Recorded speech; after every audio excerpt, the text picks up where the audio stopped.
Hey everybody, welcome back to the Unfiltered Faith Podcast where everything is real. And raw. How you doing? I'm good. How are you? It's been a season. Yeah. It's definitely been a season. Are you actually good? Or are you just saying you're good? Just to say you're good? I've been all right. Mm-hmm. A couple tough things have came up, but Define good. Like, yeah, roof over your head, clothes on your back. Like, you're just good. You're chilling. You're chilling, right? I mean, I'm chilling. There's been a couple tough situations come to play this week, especially. Mm-hmm. Things I've found out, things I've seen Mm-hmm. that I'm really like, God, I gotta trust you with this because, I don't know Yeah. what's gonna happen. Challenges, Um, new challenges. but I'm still blessed. I'm Mm-hmm. blessed to be in college. I'm blessed to have food, have a roof, have friends, have people who love me. Mm-hmm. Yeah. Good. So, I mean, I think we need to normalize not saying that we're just like, oh, I'm fine, I'm good. Yeah. I think we need to normalize saying, like, what is even a way to say that? Like, I'm living. Like, Pushing. I'm pushing through it. Like, we're getting through it. Yeah. I'm having faith. Like, I'm getting through the tough waters. But am Yeah. I good? I don't really know. I don't really know how to, like. But anyways, girl. How are you doing? I am definitely been a tough season for me. I mean, these past couple months have been hard. Yeah. For many different reasons. But a lot of times when people ask me how I'm doing, I say, "Oh, I'm good. I'm fine," or I Yeah. like immediately change the subject. But a lot of times I think we need to normalize again saying like, I actually need prayer, or Yeah. I actually not doing the greatest. Even if you don't feel comfortable talking to that person about it, you could just say like, Yeah. "Hey, I'm just not doing the greatest. Pray for me." Yeah. So definitely not. I'm literally just living right now. Like Yeah. my head is over the water, but like I'm very much drowning. It feels like, Yeah. but we're good. We're living. We're still here. We're still thriving. Yeah. But we're talking about you tonight. I want to get with you into your childhood, Hold on. Let's. and Last week we did say we were gonna do jealousy and judgment, but that has been postponed. What? mm-hmm, Look. Why are mm-hmm, you looking at me like that? mm-hmm. So jealousy and judgment will be coming soon. But today we have a very important episode, a very special episode. So I forgot what I was gonna say to you you. want to get into I had like this thing going. Oh, I'm so sorry. It was I just didn't know what I something I was was gonna gonna say. say. It would have been fine. It didn't need an explanation. um, I don't know. Just go ahead. I don't know. I don't know what I was gonna say. Just say you, because you were saying you want to get into my childhood.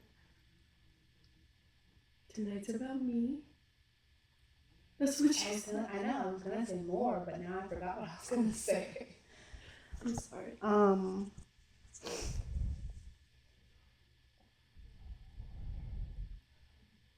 Let's talk about your childhood and where you came from and the things that you've experienced and how you've overcame that. Mhm. Uh, um. Well, to start, my mother was not the greatest. Um. She was very mentally not there. Mm-hmm. Um. Her and my biological father, they would fight all the time. Um. And then one day he left. He left her, and she just got worse and worse and worse and worse, and to the point it would almost get physical at times, um, which in middle school led me to a very bad place mentally. Um, I started self-harming. I had 2 suicide attempts. Um, and I don't even think she knew about any of this. She was so oblivious to um, what she wanted and how she wanted it. Um, and so that's where everything kind of began for me, is middle school. I witnessed a lot of things growing up. Like I said, they would fight. But in middle school is when my mental health really took a decline. Um,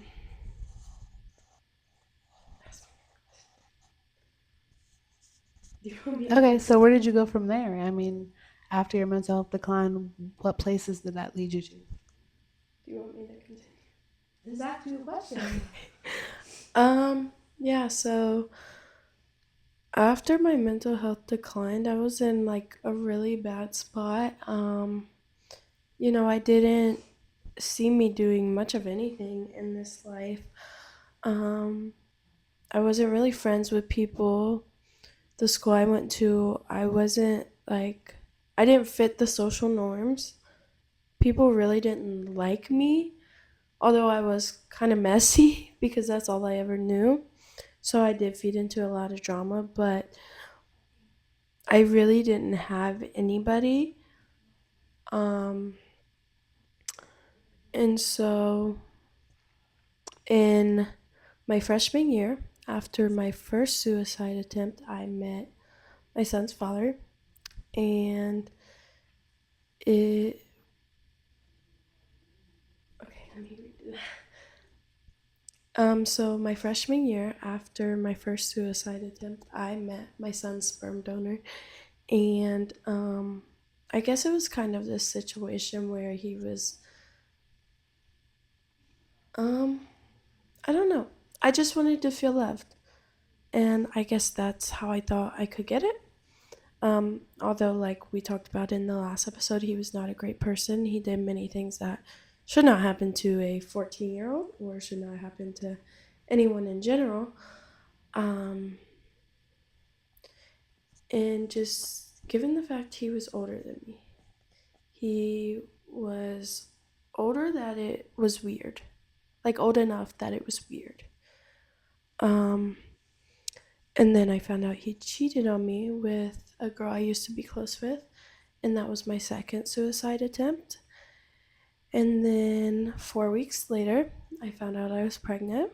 So that was like, when I came to realize that, that was very like, that's a miracle. Like, no baby should have survived that. Like, Hmm. so yeah. And after finding out you were pregnant, how was your mental health after that?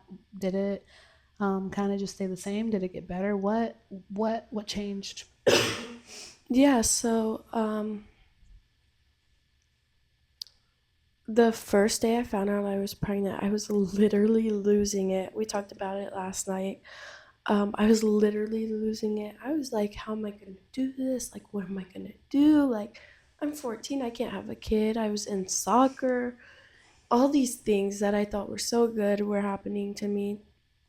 Good enough in the situation I was in were happening to me. And I was just like, I knew I didn't want him around the sperm donor.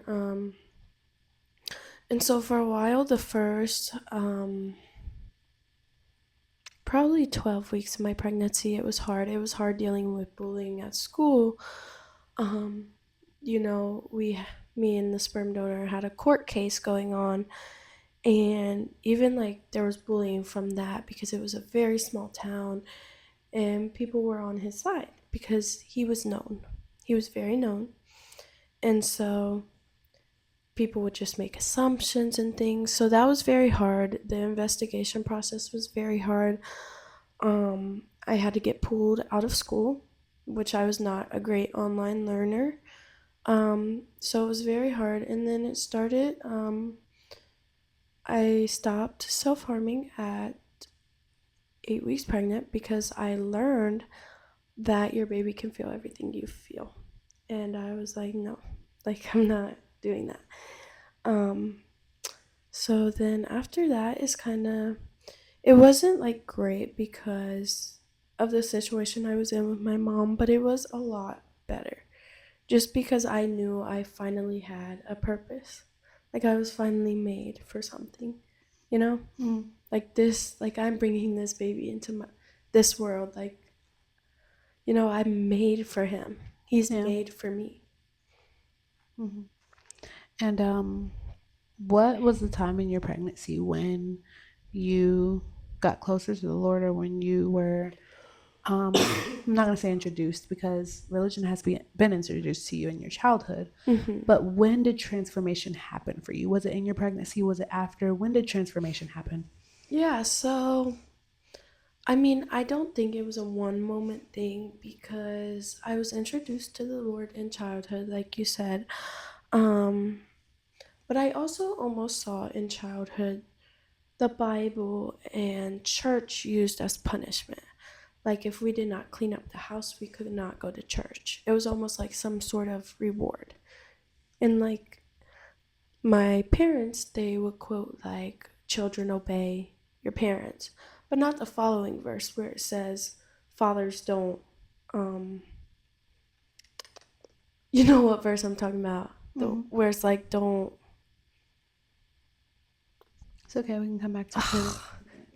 yeah, I can't remember the word. Um, anyways, so, um, right. So early in my pregnancy, I went to church and I actually was in church when I heard a voice tell me, "You're pregnant." And I think that was the first time God ever spoke to me because it was just so crazy. And then I strayed away from that church after a little bit, not for any particular reason, just kind of, we all fell apart. And I fell away from God. I was never really close to God, but I fell away from, that community. And then um after I was pregnant, I mean after I had him, there was a short time where I was starting to read the Bible and I was starting to pray. And I remember one night, I can't. I remember one night I prayed to God, and this, like, I didn't know much about God, but my mother had had like a very bad episode. She was throwing things. My 2-month-old baby was in this room. She would come in, she would throw things, she would scream, she would yell. And just like, I was terrified for me, I was terrified for my baby. She would threaten to off herself and just all kinds of things. Like, and so in this time was when I was like getting into reading the Bible. And that night I just remember praying like, God, take me out of this. Like, save me and my baby. And I kid you not, the very next day, like, CPS came and we were not taken from her for what we should have been taken for her from her for, but we were removed from the home. And ultimately it was my decision to stay where I'm at now or to go back with her. And I chose here because I could never put my baby in that situation. And so, and then after I came here, I went back to school because I was a high school dropout. I went back to school and I met this really amazing group for teen moms, and they kind of plan. Moms in general, really. Not Yeah, just teen moms. I mean, there's moms who are like in their 20s there. So I yeah. feel like a wide range of moms, but they try to target teens. I apologize. Go ahead. I just Yeah, wanted no, to it's okay. put that note in there. I met this group that, like she said, is targeted towards teen moms. And then I think for a while I still wasn't budging. Like I knew I was supposed to, but I still wasn't like budging. Like because I had like this boyfriend at the time, and I knew deep down like God did not want me there. And so I was like, God's gonna take him away. And this was like, I consider this guy like he was my first love, like the first man I truly loved for him, not for potential and not for anything. Like I saw him, I knew his bad sides and I knew his good sides, and I just knew God didn't want me in that.